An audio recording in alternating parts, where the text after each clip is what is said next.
aim of Bridging Cultures is to create opportunities from people from different sectors to come together so that we can create cities that are inclusive and support social intercultural encounters.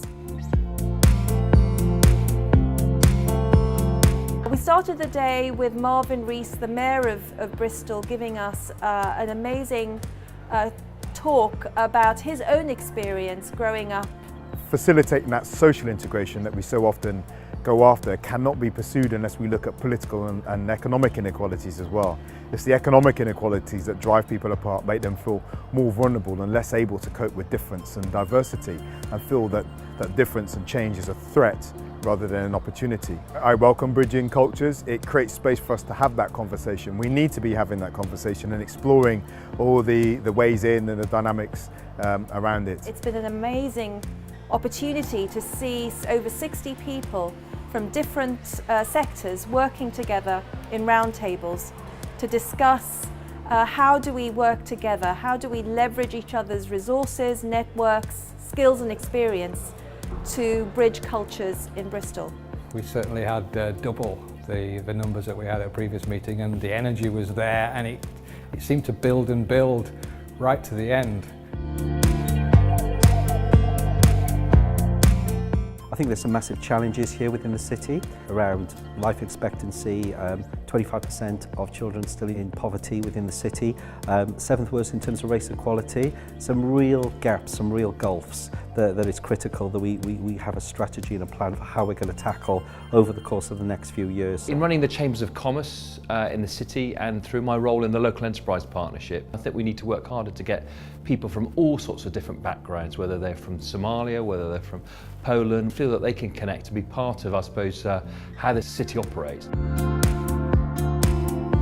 I think Bristol's got problems because it doesn't give people intrinsic value.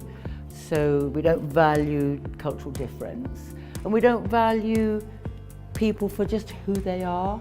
So if you're a person in Hartcliffe, you don't feel that you belong, you don't feel valuable.